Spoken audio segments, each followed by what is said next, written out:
Hey guys, Jay here, and well, all the information that you kind of needed if you are not like a real hardcore, you want to know everything, every single detail.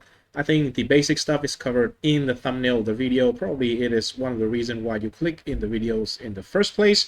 But in the video here, I will try to talk a little bit about more details and then what I thought about it. So overall, first of all, I want to say that GG, I think, is moving in a very, very good direction here with the recent patches. It's not just one patch, it's multiple patches in a row.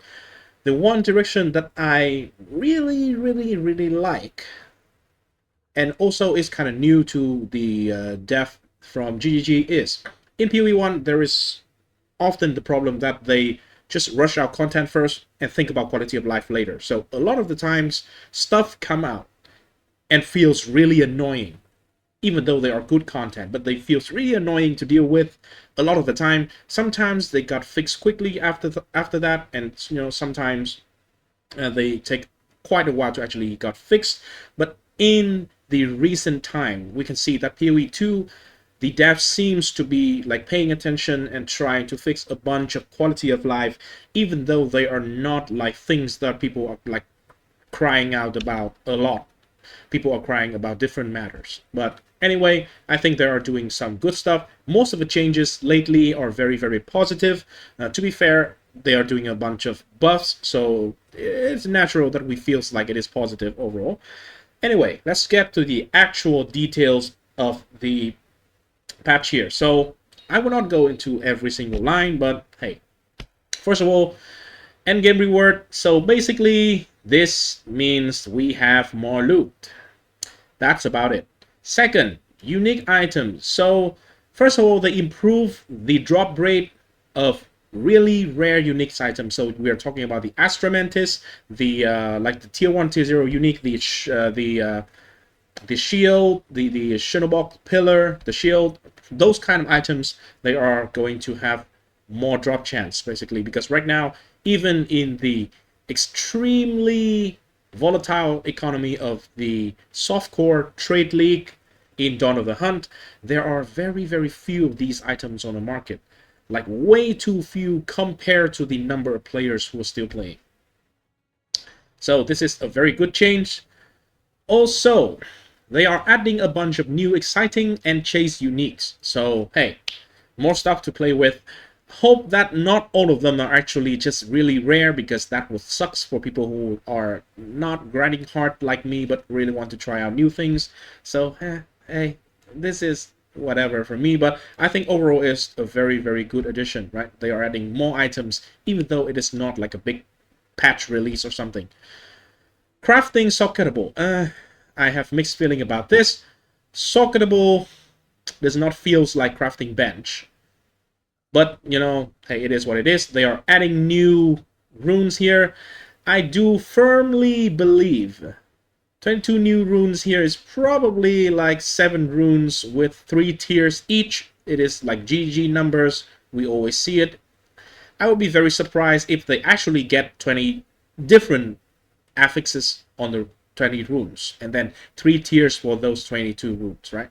But I think it will be 7 times 3, so 7 new runes with 3 tiers each, and then 1 runes that is like the special one, like the Lightning Thorn one that we are having in the game right now from the unique map. Ritual. Okay, so omens are buff. So we have the rarer omens from Ritual are more common. This is really good for the casuals. And also the endgame crafter as well, because those are still going to be expensive, but they're less expensive. There's a chance for us to actually see it once in a lifetime, and for the crafter who want to really like do endgame stuff, they are going to have this cheaper basically to cut down the cost or have more tries. Corrupted essences. Yeah, I have corrupted basically almost all of my essences. Sometimes I do forget, but almost all of my essences I try to valid. And I have a whopping 0 corrupted essence so far. And this seems to be like universal. Not a lot of people is having those. So it'll be cool. I think they should be, I don't know, 6 times 0 is probably still 6. But hey, who knows.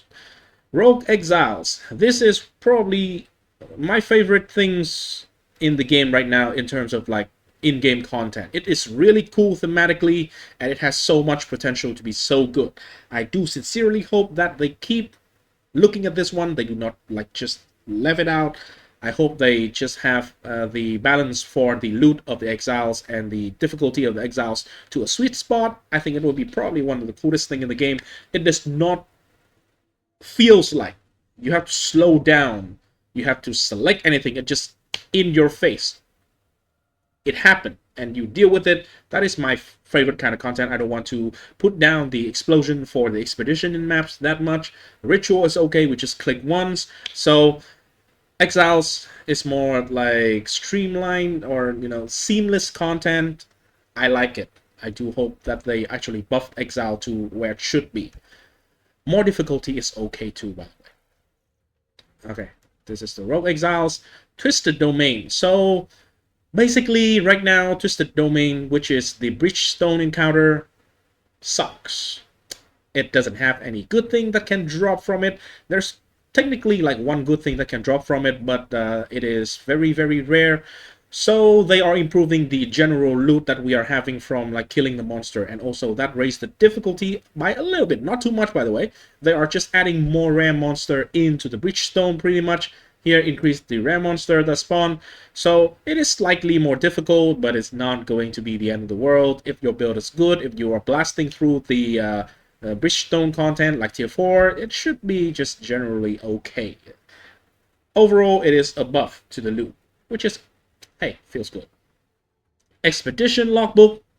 Well, this is a long-ass paragraph, but I think in general it just means that, first of all, right now there are basically 3 kind of layouts. One is really good because it has a special event, special thing that is specific to that layout that can give you a bunch of currency. And what they are trying to do here is, first of all, in general, adding more loot, adding more meaningful encounter in the sense that like bosses, and adding more special event that is actually worth roughly the same thing as the currency event that happened in one of the layouts. So all the layouts should feel kind of like the same in terms of rewarding, right? They are still going to be different counter, different layouts, but they are going to generate roughly the same amount of reward. That is what they're trying to do here. So basically, in general, it is a buff to Expedition logbooks as well. Good. Endgame content and variety improvement. Well, this is just having to do with like map generation in general, but I think the biggest thing that actually matter for us like normal players is citadel spawning is adjusted. So whenever citadel generated here, it ensures that it generates the other 2 citadels near it. This, first of all, it means that you are going to find citadels more consistently, and once you find one of them, you probably can look around and find the other 2. So this is really good, right? Trial of the Sekhemas. Well, they addressed the energy shield thing that removed your energy shield, which sucked. So it just basically means run is over if your build is CI, and yeah, they removed it. So this is really good. This is become half your energy shield, which is not as bad, right? Sekhemas in the end is not that hard compared to like other kind of content that is pinnacle. So half energy shield is okay, it's dealable with. And also they have some fixes on the chance to get some certain bad boons that seems to spawn more frequently than it should be. So they are fixing a bug in the second part here, right? Overall, Trial of Sekhemas should feel better because of this. And if you run a CI build, it should feel better because of this as well. Or just a general energy shield build. Quality of life and user experience changes. So here we have a bunch of little things. I think the biggest one in here, and I do think that I put it in the thumbnail, the tier X here now is reverted back to the same as part of Exile 1. Why is it good? Well, because right now all the different modifiers do not have the same tier 1. So the highest modifier, for example, plus level to gems, right? Let's just say in your amulet, for example, you can have up to +3 level to gems. So that is 3 tiers. Tier 1 is +1, tier 2 +2, and tier 3 is the best one, is +3. But for life, for example, there are 11 tiers. For each different modifiers, for resistance is different, for damage is different, for crit is different. So we never know exactly, unless you are actually very knowledgeable about the game or you craft a lot. You will have a really hard time to see if an item is actually good if you pick up off the ground and you see the tier on the modifier of this item. Right now, everything is way more streamlined this way. Tier 1 is the best on every single modifier, and if there are many tiers, the higher the number of the tiers, the lower the affixes value is going to be.